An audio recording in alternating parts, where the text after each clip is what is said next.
Long ago, the Galactic Federation had labeled humans as cowards, ranking them 2 out of 16 on the Aggression Index. And honestly, up until that point, our interactions with the Terran Union seemed to back that up. They hadn't fought a war among themselves in centuries. Before even achieving faster-than-light travel, they'd formed a unified world government. Rather than reacting with hostility to first contact like so many others, they responded with eagerness and openness. Earth had settled every dispute through diplomacy and compromise since joining the Federation. Take, for example, what happened just a few years earlier. The expansionist Zanuck claimed one of Terran's mining colonies as their own territory. The Federation braced for a small conflict, expecting the humans to defend their outpost. But instead, they simply shrugged and agreed to hand over the planet in exchange for a small yearly fee. In no time at all, the humans ended up as major trading partners with the Zanuck. There was also the incident with the paranoid Hodol, who arrested Terran ambassadors and accused them of being spies. Imprisoning diplomats without any evidence was clearly a provocation of war-level proportions. But again, the humans did nothing. Not even a raid on the facility, holding their people. Instead, they quietly opened back-channel negotiations with the Hodol and arranged a prisoner exchange, swapping a few smugglers for their captured diplomats. Opinions about humans varied depending on who you asked. Some in the Federation admired their peaceful nature and appreciated their calm, steady diplomacy. Others, like me, saw it as weakness. To ignore blatant insults without retaliation, that could only mean they lacked the strength or the will to fight. Then came the Devourers, the 3 most militaristic species in the galaxy, according to that same Aggression Index, banded together to face this new threat. We didn't know much about the Devourers, except that their sole purpose seemed to be draining stars of their energy. Why they did it, we couldn't say. But their pattern was clear. Take a system by force, strip the star dry, then move on to the next. Our fleet, the finest the Federation had ever assembled, suffered heavy losses when we clashed with their destroyers. We fought hard, but it didn't matter. Our weapons barely scratched their ships. It was a tough call, but I ordered what remained of the fleet to retreat. As much as we wanted to stop them, staying would have meant losing the entire armada. I sent out a distress signal, relaying our grim situation and begging for reinforcements. There were other species within the Federation with smaller, yet still capable militaries. But my request met only silence. Not a single one volunteered to help. Hearing of our defeat, I suppose they decided to run and fend for themselves. I thought we were completely alone, until human ships jumped into our sector. How ironic. The only ones who came to our aid were the so-called galactic pushovers. 5 ships, according to our sensors, not nearly enough for a real battle. A pathetic showing, objectively speaking. But it was more than the 0 ships sent by the rest of the Federation. "Sir, the Terrans are hailing us," my first officer reported. "What do they think they're going to do? Talk the enemy to death?" someone quipped. A few snickers went around the bridge before I silenced them. "We need all the help we can get." On screen appeared a dark-haired human, Commander Michael Rioff of the Terran Union. "Federation vessel.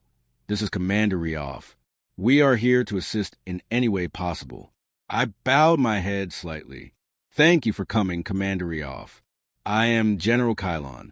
Join our formation and help cover our retreat." "Retreat?" The commander blinked, confused. "Our intention is to engage and eliminate the enemy." "With 5 ships?" I almost laughed. "Commander, the Devourers number in the thousands. They crushed our fleet, a fleet of equal strength. I wouldn't expect a peaceful species like yours to understand warfare, but it's in your interest to follow our lead." Commander Rioff looked even more puzzled. "You think humans are a peaceful species?" "What the hell? Why would you think that?" "Well, you never fight. You resolve everything through talk. You're the lowest-rated species on the Aggression Index." "I see," he said calmly. "So the Federation has misjudged us." I frowned, then explained why you avoid war. "Because we know what we're capable of," Rioff replied. "And nobody's deserved that quite yet." His tone wasn't boastful, it was certain. Absolute. It should have been laughable. A clear case of delusion from a species with no experience in interstellar warfare.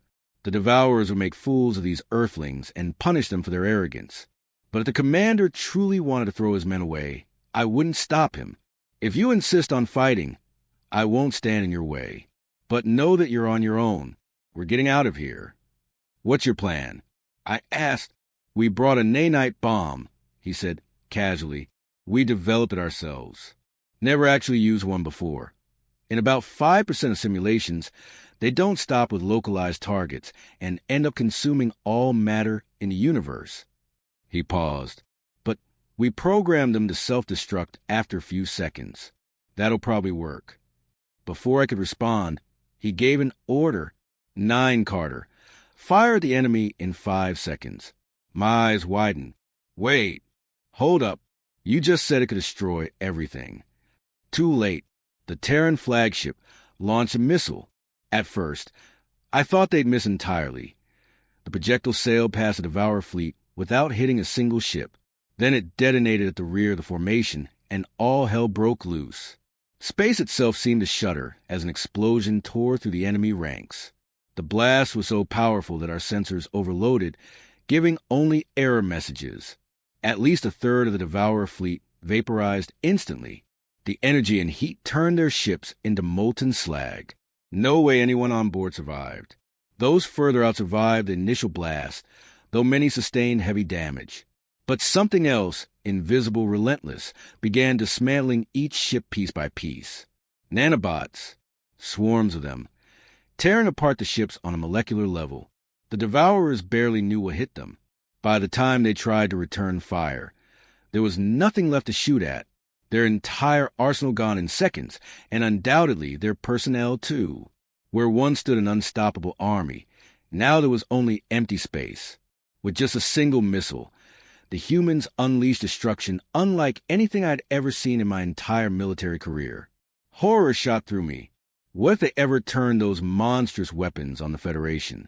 There was no defense against such diabolical technology. The aggression index needed an update. Species that invent weapons like that aren't peaceful. They're dangerous. Looking around at my crew, I saw the same stunned disbelief mirrored on their faces. If they ever became hostile, the humans represented a threat unlike any other. They could wipe out the entire galaxy without breaking a sweat. Well, Rioff said with a grin, you should have just invited us to the party to start with, General. Next time we meet, you owe us a beer. I frowned. They could ask for far more than a drink if they wanted to. Yeah, I muttered. I think we can do that. He cut the transmission, and I watched as the Terran ships warped away into hyperspace. I was still trying to wrap my mind around everything. How was I going to put this into words for the combat report? The Federation had no idea who the Terrans truly were, but I was going to make sure they did. As I replayed the events in my mind, it finally clicked. I understood now. That was why such a powerful species never showed its hand. I end the grand halls of the Galactic Federation Senate. Tension was thick in the air. The humans had always avoided war, not out of weakness, but by choice. They were known across the stars as diplomats, traitors, and strategists, never warriors. So when news arrived that they might finally be drawn into battle, the entire Senate braced for the worst. As per ancient galactic customs, a swift messenger ship had been sent ahead of the main fleet to deliver a first-hand report of the conflict. When the young Jatar messenger entered the chamber, his face pale and eyes wide with terror, it seemed to confirm the fears that had gripped the room. I remembered the transmission we'd received just hours earlier, reports of devastating losses already piling up. Without any Federation members stepping in to help, casualty estimates had climbed as high as 90%. I, as Speaker of the Senate, had tried desperately to convince the mid-tier aggressive species to offer assistance. But each one refused outright. If I had the authority to force them into action, I would have. We all knew what the Devourers were capable of. The trail of destruction they left behind like a scar across the galaxy.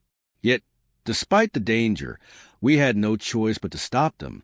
If we didn't, they would push us to the brink of extinction, consuming everything in their path. Still, there was something odd about the messenger's behavior. As he approached the podium, he locked eyes with Ambassador Nikki Johnson of the Peaceful Terran Union, the human delegation, and swallowed nervously. His hands trembled. The Jatar were a proud, honor-bound race, hardened by centuries of warfare. I had never seen one return home looking so shaken. And why was his gaze fixed on the humans of all beings? "Hello again, senators," the messenger finally said, his voice shaky. "The Devourers, they've been defeated. Not a single one of their ships survived." A stunned silence filled the chamber, followed by murmurs of disbelief. I myself was puzzled. Earlier reports had painted a grim picture. How could things have turned around so completely? Whatever tactics the fleet used needed to be studied, shared, and understood. Glancing around the room, I saw confusion mirrored on most faces, but not Ambassador Johnson's. She wore a faint smirk, her eyes gleaming with something almost predatory. There was an unsettling confidence in her expression, like she had expected this outcome all along. Leaping to my hooves, I called for order. "How is this possible?" I demanded. "Please explain." The messenger cleared his throat. "It was the humans. They only sent a few ships to aid us. But they built something terrible. Something awful. It was like they harnessed a supernova. I've never seen such destruction." His words barely escaped above a whisper, but they ignited chaos in the chamber. Gasps, shouts, and frantic questions rose to a deafening crescendo, all directed at Ambassador Johnson. I wasn't sure I believed it. The idea that the humans, known for avoiding violence at all costs, now possessed a weapon powerful enough to annihilate the Devourers seemed absurd. Everyone knew the humans were clever, resourceful, even greedy, but not warlike. If they truly had such power, wouldn't they already be rulers of the galaxy instead of peacekeepers? Ambassador Kazilla the Sanic raised a talon to speak. "Respectfully, the humans are not fighters. Savvy? Cunning? Absolutely. But if they had weapons capable of wiping out the Devourers, they wouldn't still be sitting here talking. They'd be conquering." But another voice cut through the noise.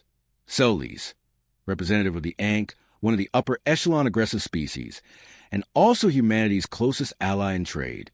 "You're wrong," she said coldly. "I saw it with my own eyes. The truth is, humans are killers. They are dangerous." Her tone dropped. "The general thinks we should seek their friendship. I'm not so sure I agree. I don't trust them." All eyes turned to Ambassador Johnson. "Well," she began slowly, "yes, it's true. Earth has many last resort weapons stashed away. We are very good at war, but we try to find another way."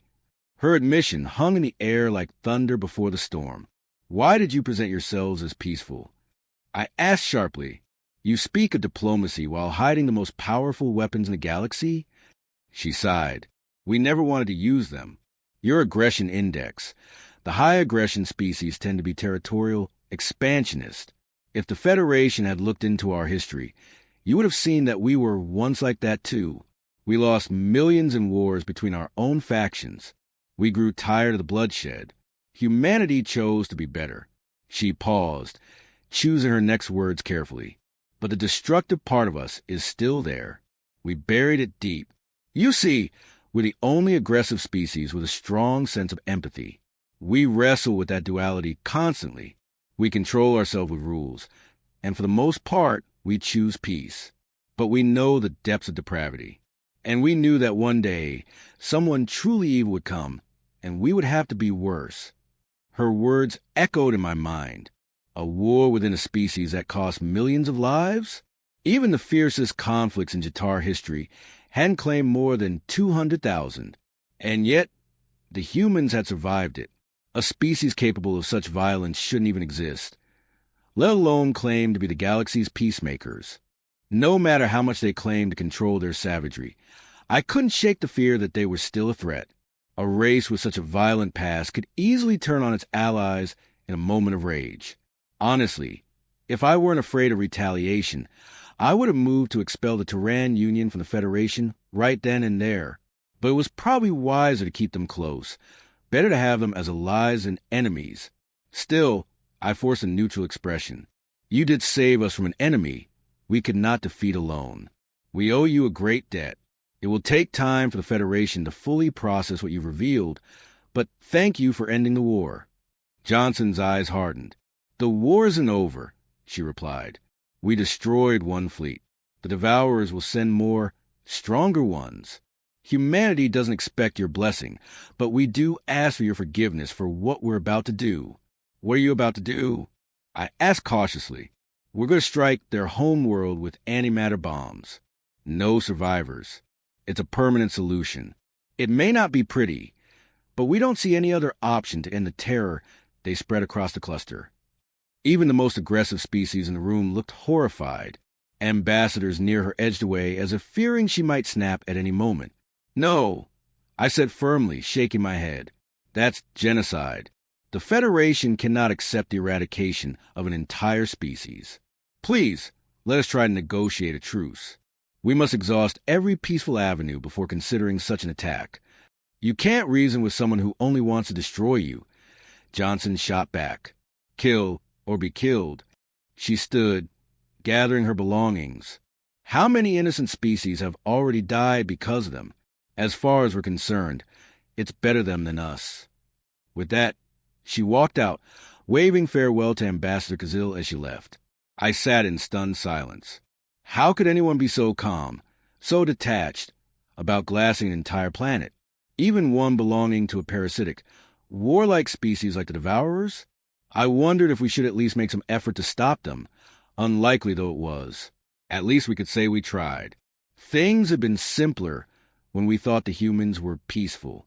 Part of me wished that lie had lasted a little longer. I missed our pacifist friends already.